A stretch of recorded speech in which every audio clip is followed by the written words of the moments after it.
So for our last panel discussion, please welcome to the podium, please welcome back Florian and Brendan and Patrick Gilly and Jesper Hansen, please. Anywhere, you pick a seat, yep. Okay.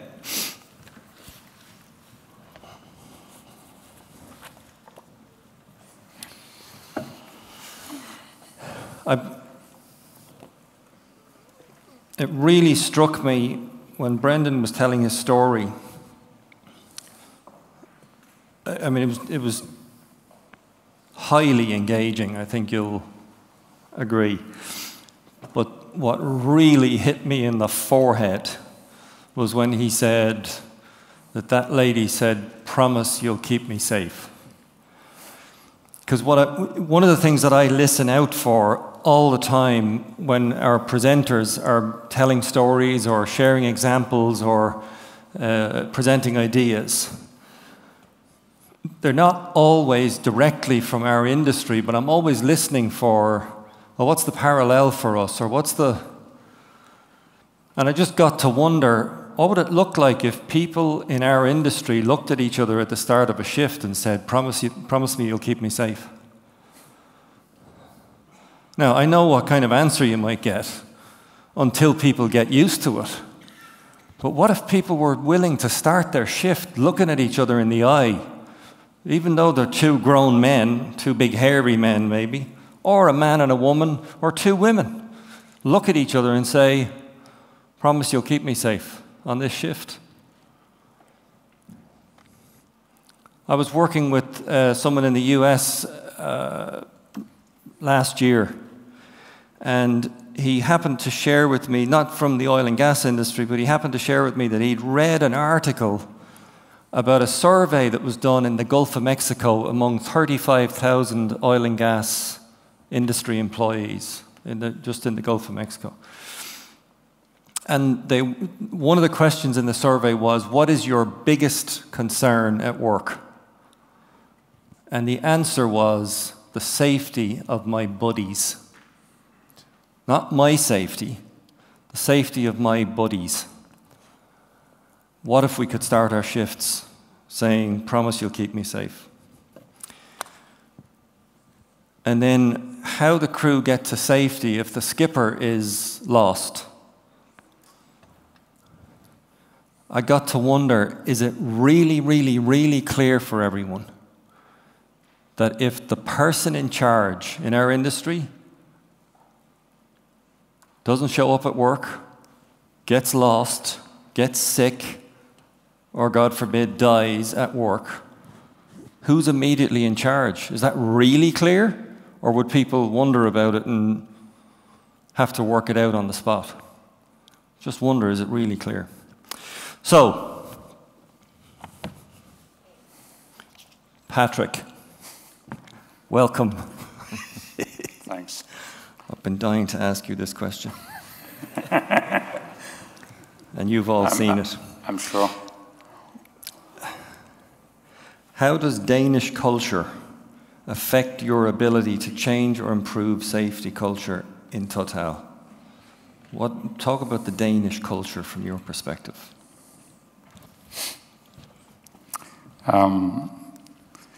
It's actually quite an interesting question. There is a bit of a mix because we're talking about company culture.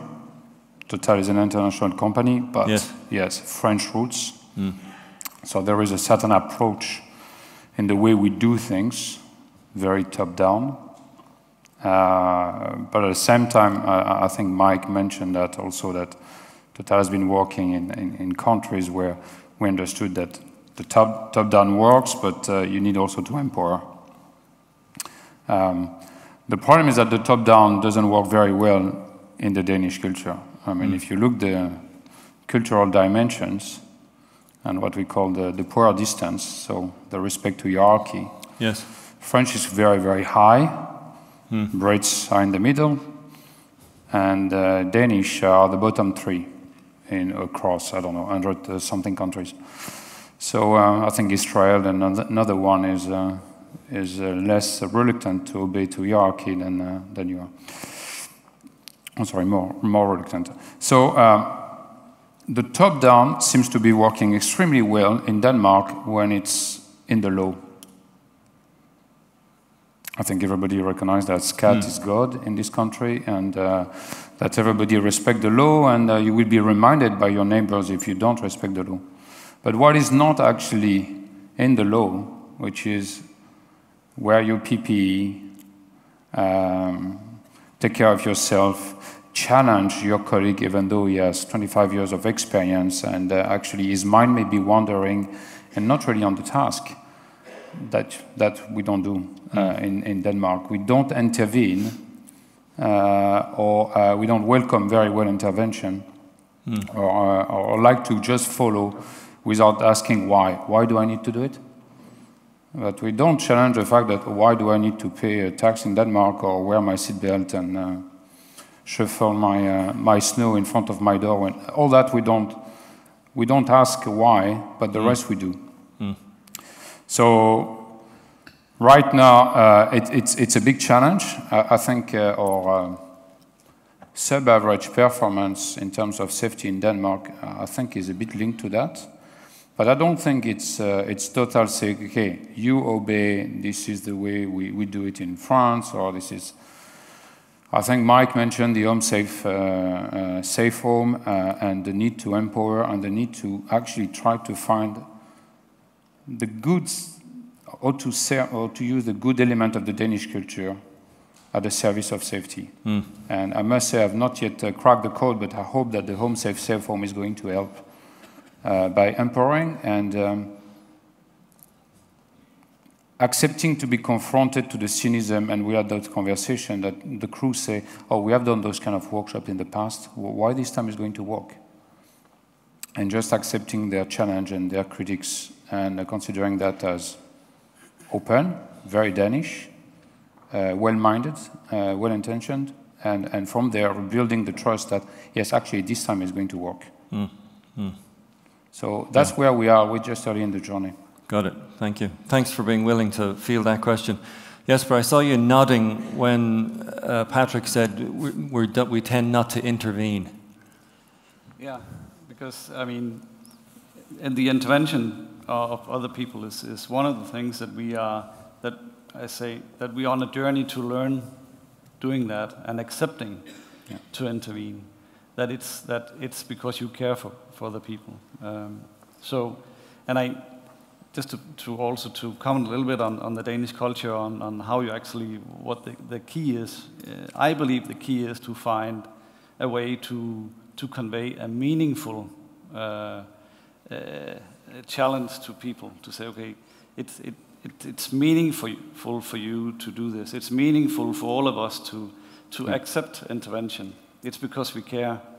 And then all Danes love when the boss is out there and actually just talking and not just pointing. I mean, previously when Charlie was saying when the manager came by, he was just pointing that he had to roll his sleeves down. Yes, and then you roll your sleeve down and you'll roll it back up again. It has to be purposeful and provide a meaning for you. Just like you are trying to do with the Hero campaign, to provide a sense of meaning to people why we're doing it. So I think that's one of the most important leadership factors and tools for the Danes. I've also been around the world and seen. It seems on the outside it's very, very easy to manage a Chinese team because they just do what you say.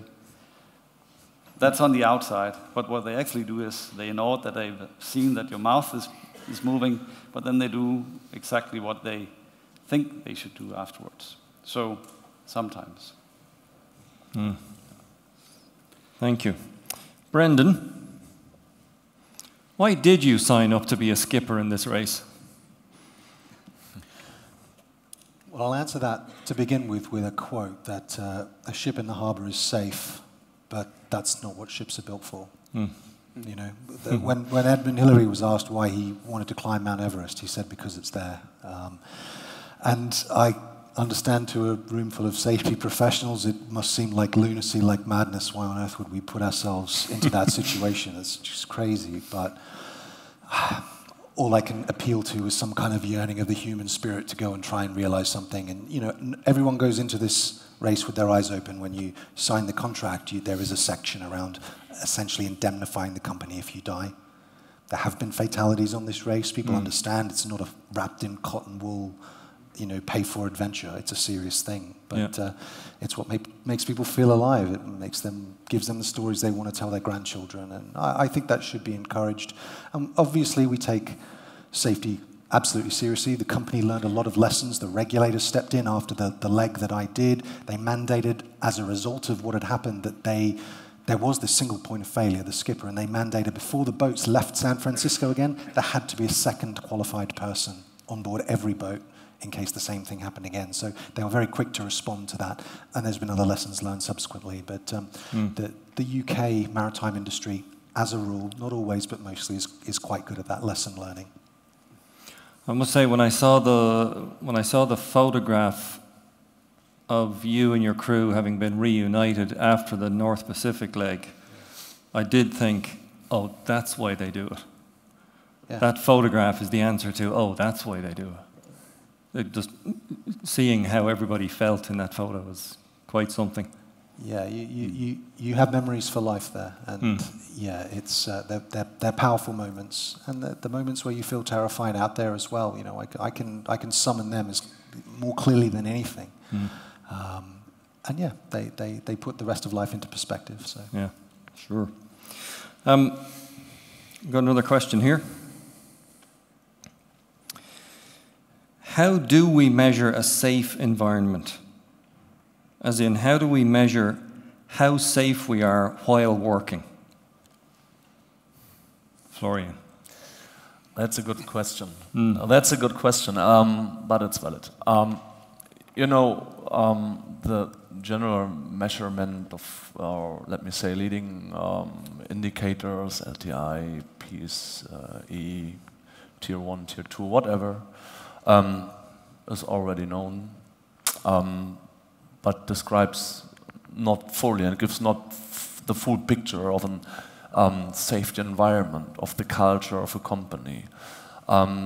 So we and they are also measure a bit more softer indicators. You can do it like if you think of the safety culture diagram, the safety culture ladder, what was presented in one of these sections and is well known in the oil and gas business. Then you reflect the real culture which affects the employees, and you ask them for their opinion. You ask them how do they feel the safety culture in the organization. Do they feel safe or not? You get a better picture, a deeper picture. Not only if something has happened, like you have lost time injuries or restricted workday cases or something like this. So the view back, but also the view to the front. So I would say you need the leading indicators like LTI and all that, what we already know.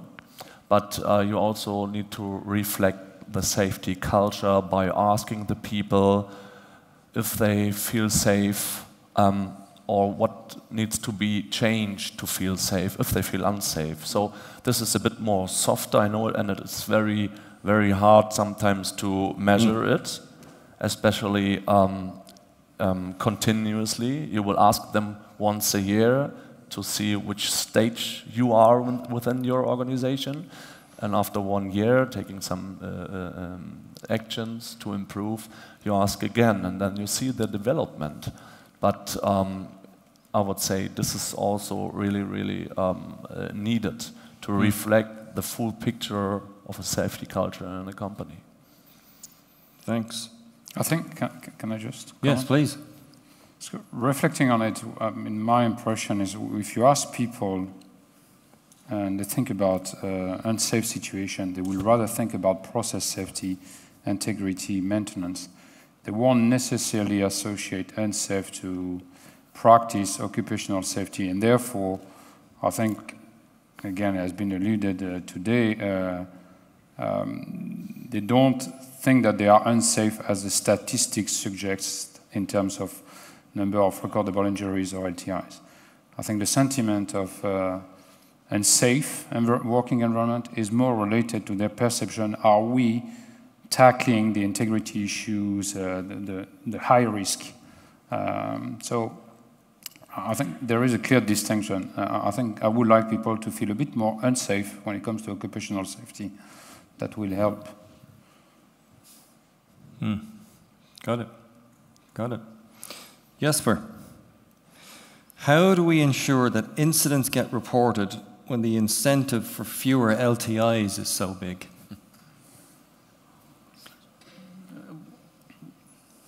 Yeah, that's a good question. I have a strong belief that everybody reports because we have created a learning culture around it. As I also said in the video previously today, is that it depends really on what culture that you are providing for your people. Yeah. So if you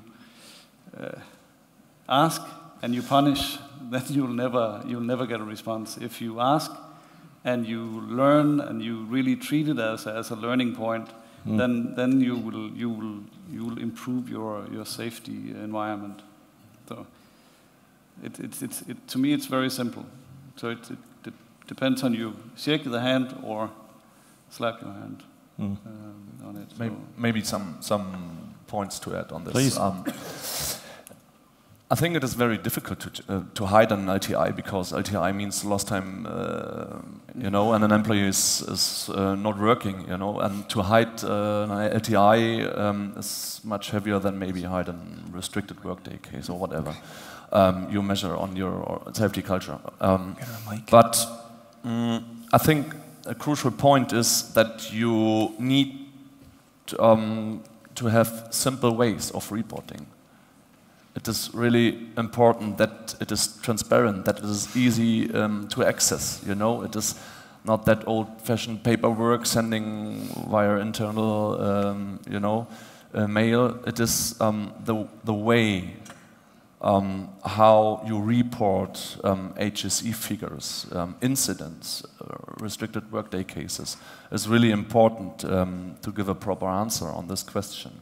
Must be open, must be transparent, maybe digitalized, however. Thank you. Elizabeth, you have a comment.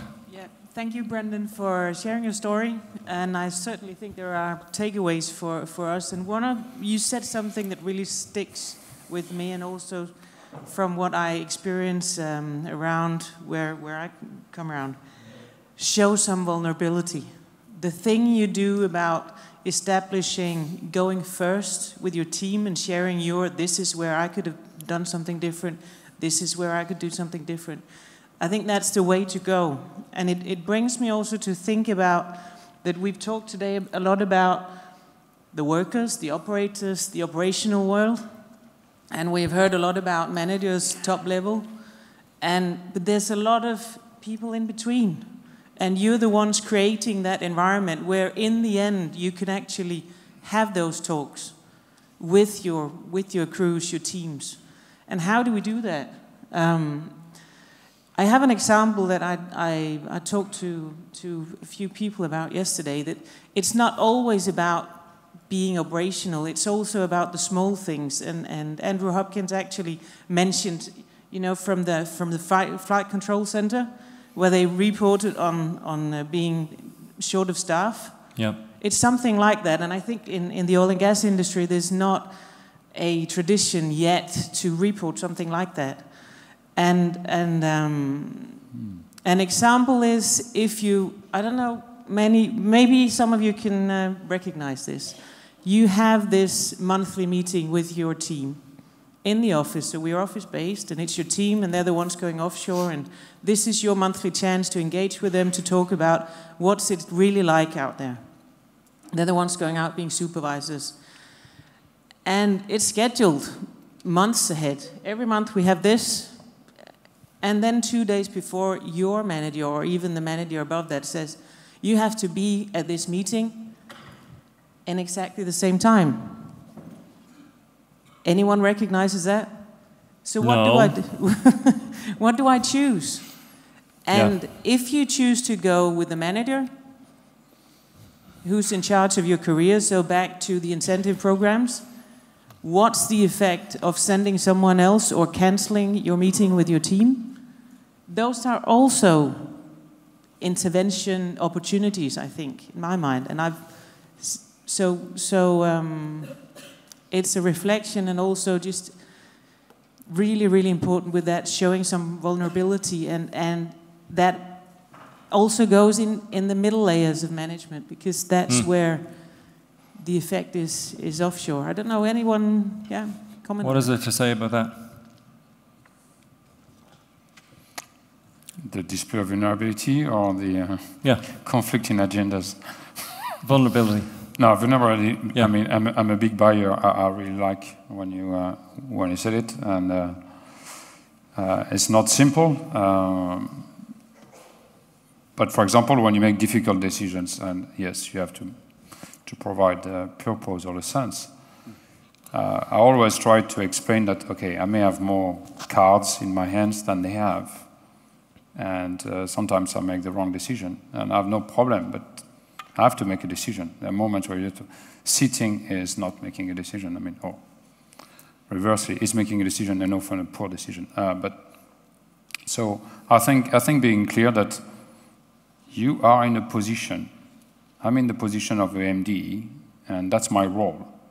I'm Patrick, the MD. Everybody has a role in the organization. I'm not more important. It's just that some of the decisions I make are more important. But it doesn't mean that I'm strong. I cannot make any mistakes. It doesn't mean that. I mean, statistically, I can handle the tough questions, or I'm more resilient, or I can not display my fear or my doubts and manage the dilemma better. But you have to share that, or people think that you know it all, and so it doesn't work. For me, there's a piece around power silences truth. And I'm sure everyone in this room thinks of themselves as the same lovely, approachable people that you were like when you were 25, and, you know, my door is always open. But actually, as you've climbed the ranks within your organizations, you've all become quite scary to those people lower than you. And within a hierarchy, you can't escape it. As much as you try to be that approachable person, you can't help but appear scary to them. So saying to them, my door is always open, feel free, give me the bad news, I want to hear the reports. I mean, that's still such a huge, courageous step. That word came up before, for them to go, right, gulp, I'm going to step into the office, and I believe it's up to the people at the top to actually, they have to invite that stuff. It's probably not going to flow up from the bottom up in the way that they hope it will. Even with encouragement, it has to be invited. We have to go to the places where they work, see what they do, and invite that, and ask for stories, ask for, you know, how is it on the ground? What's it like to be on, you know, this rig right now today in terms of safety? Yeah, I mean, that's my 2 cents as an outsider. Thank you. I think also on the vulnerability part, and also you're saying that my door's always open, and you can say that, and it's a buzzword, but there's a distinct difference whether you actually mean it or not, yes. And people will tell. Totally. So back when I was 25, my first management or leadership role, I thought I should be the hero of everything, have all the answers, everything. But now I know that showing a little bit of vulnerability, showing my vulnerability, showing that I, just like you say, Patrick, that dare also to show that I'm vulnerable and talk to people about it.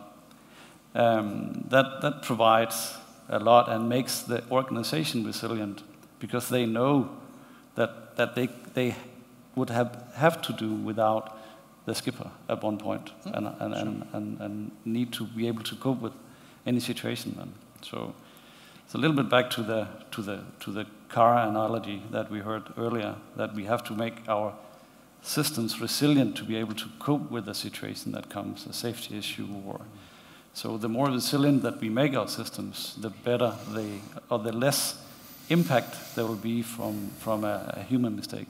Sure, I agree with that. I had a boss about 20 years ago who, whenever he got the chance in any kind of gathering, in the canteen or the control room or a meeting room, every time as he was leaving, he would say, "And remember, guys, my door is always open."